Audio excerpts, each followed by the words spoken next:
계절은 가을. 단풍이 아주 예쁘던 날, 예술의 섬 나오시마에 다녀온 이야기를 꺼내어 봅니다.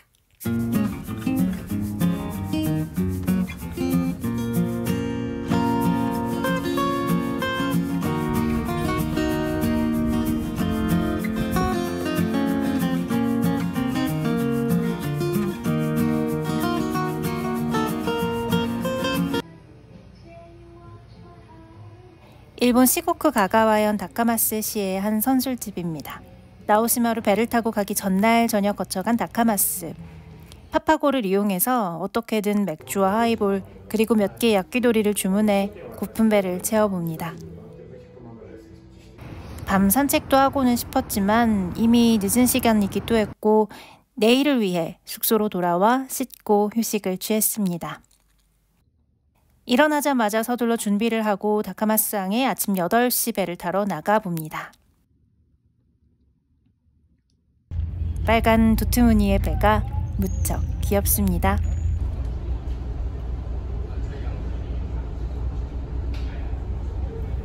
물결에 비친 따사로운 빛을 맞으며 약 50분 정도 배를 타고 가다 도착한 섬 나오시마.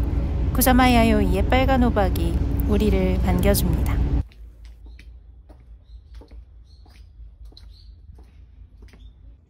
섬에 도착해서 걷다가 처음 만난 동네 대중목욕탕입니다. 적자로 인해 문을 닫았지만 콜라주 작가 신로 오타케의 설계로 개조되어 다시 운영되는 곳 I love you. 유가 일본말로 탕이라서 해석하자면 나는 탕이 좋아 라는 뜻의 중의적 이름으로 사용한 모양이네요. 너무 이른 아침이라 아직 문을 열지 않은 전시장이 많아서 가볍게 항구 근처 동네 산책을 해봅니다. 커피 한 잔 사 마실 수 있을까 이곳저곳을 기웃거리다 동네 강아지도 반갑게 조우했네요.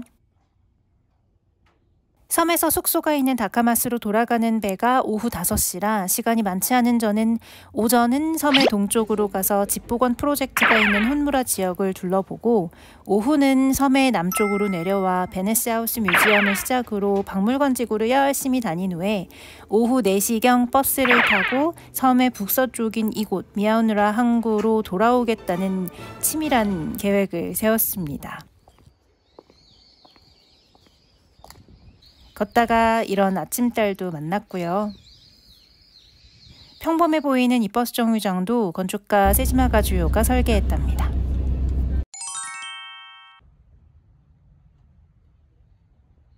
이에 곧 집 프로젝트가 이루어진 혼무라 지역은 할머니, 할아버지가 살다가 이제는 비워진 집을 건축가와 미술작가의 힘을 더해 예술공간으로 재탄생시킨 공간들이 있는 지역입니다. 카도야, 미나미데라, 긴자, 이시바시 등 이름이 붙여진 집들은 동네 이곳저곳에 흩어져 있어서 하나씩 그 집을 찾아가는 재미가 쏠쏠하기도 하고 다리도 조금 아팠습니다. 안도 뮤지엄을 가장 먼저 방문했습니다. 구리재련소에서 나오는 폐수로 거의 버려진 섬이 되다시피 했던 나오시마가 예술섬으로 전환되는데 큰 역할을 한 안도 타다오.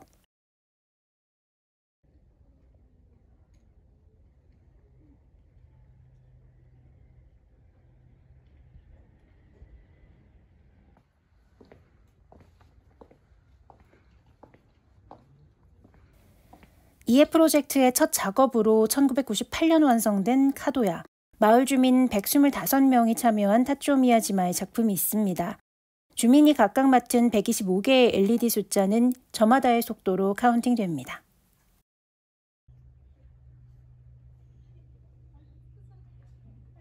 치과이자 주거장소였던 건물을 작품화한 하이샤, 앞서 보았던 I love you를 설계한 신로 오타케가 2006년 재건시켰습니다.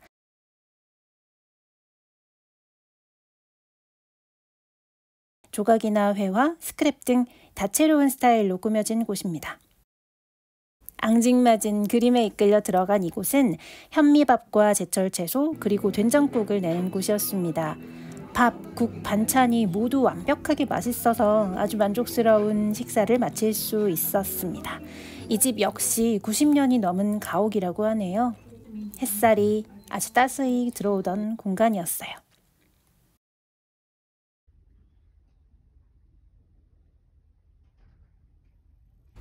이어서 방문한 곳은 홋카이쇼, 우리음으로 읽으면 기원소라는 곳으로 동네 주민들이 하나둘 모여 바둑을 두던 공간입니다.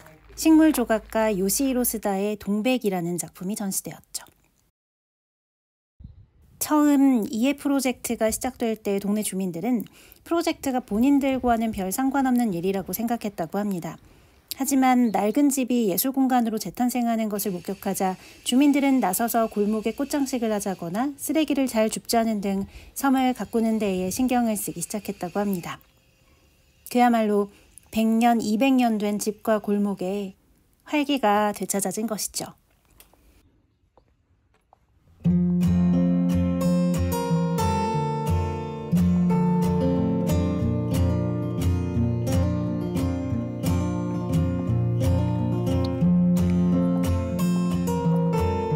혼무라에서 베네스하우스 뮤지엄까지 도보로 30분 정도가 걸린다고 나와서 좀 걸었습니다. 걸으면서 갈대밭도 지나고 개울가를 지나면서 연꽃 구경도 하다 보면 이내 바다에 도착합니다. 사람들에게 둘러싸인 쿠사마야유의 친구 노란 호박이 보입니다. 어린 야요이가 둘 곳 없던 마음을 의지했던 호박. 1988년 지역의 한 출판 교육기업인 베네스홀딩스는 산업 폐기물로 황폐화된 나오시마, 그 중에서도 이 세토 내해를 바라보는 섬의 남쪽 지역을 사람과 문화가 넘치는 곳으로 복원시키겠다는 플랜을 발표합니다. 안도 타다오의 베네스하우스 동시대 미술관을 세운 게 바로 그 첫 출발이었죠. 사람의 손으로 파괴된 섬을 사람의 손으로 아름답게 만들자. 실제로 이 프로젝트는 아직까지도 진행 중입니다. 베네스 박물관을 나와서 5분 정도 걸어 도착한 곳 벨리 갤러리. 안도 타다오가 계곡 근처에 만든 건물로 방문객이 산과 계곡, 햇살과 바람을 그대로 받아들일 수 있습니다.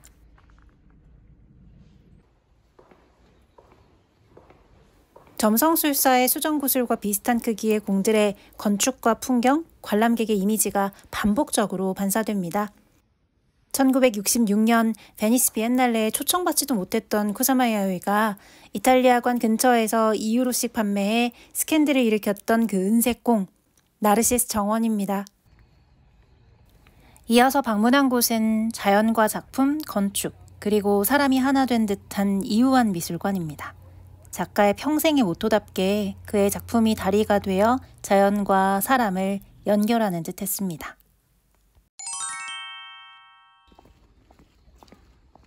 섬 남쪽의 각 미술관들을 마치 날아다니듯 베네스 뮤지엄, 벨리 갤러리, 이유한 미술관, 그리고 나오시마의 하이라이트를 알 수 있는 지중미술관까지 모두 다녀오긴 했지만 그래도 아쉬움이 많이 남습니다. 자연과 건축, 그리고 사람과 어우러지는 예술, 시간을 갖고 천천히 음미해야 하는 나오시마라서 시간적 여유를 가지고 오면 더 좋을 곳이다. 또 저는 특히 부모님과 함께 오면 좋겠다고 노을을 바라보며 생각했습니다. 그리고 결국 놓쳤습니다. 돌아가는 배를요. 다행히 2시간 30분 정도를 기다리면 추가 금액을 내고 하이스피드 보트를 탈 수 있다고 하더라고요. 항구 근처의 바에서 충전을 해봅니다. 다음에 나오시마에 올 기회가 된다면 섬 안에서 하루를 묵는 게 훨씬 좋을 것 같다는 생각을 계속해서 했습니다. 그래도 야요이의 호박을 오롯이 혼자 즐길 수 있는 기회가 있었습니다. 유머러스한 분위기로 사람을 끊임없이 사로잡는다던 그녀의 호박.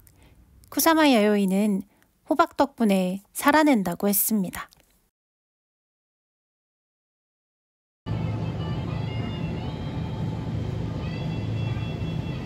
편의점에서 먹을 것들을 사다가 후지모토 소호가 만들었다는 나오시마 파빌리온 쪽으로 가봅니다.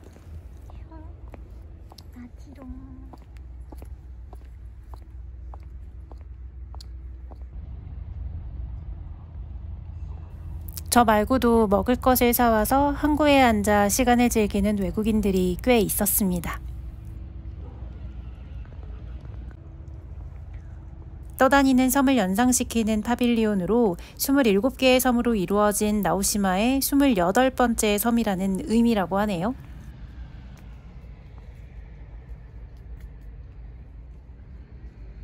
하지만 추웠습니다. 조금 많이요.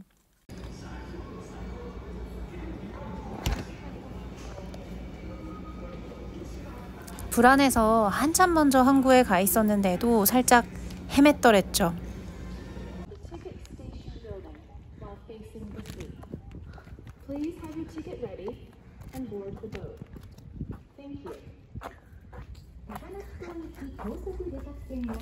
어쨌든 저는 탔습니다.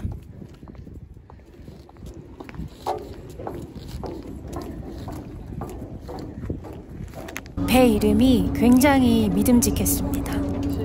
썬더버드. 약 25분쯤 지났을까요? 육지를 밟았습니다.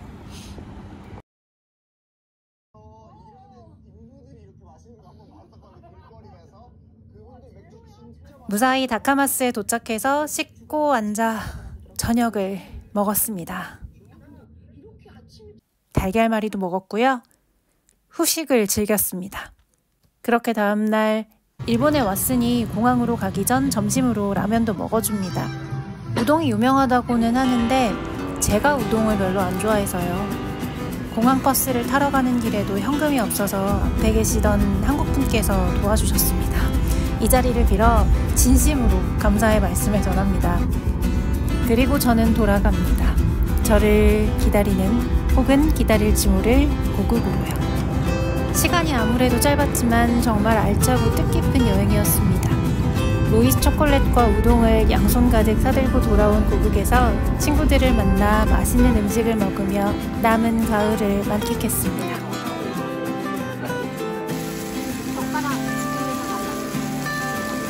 다음은 또 어디에서 어떤 예술가들을 만나게 될까요?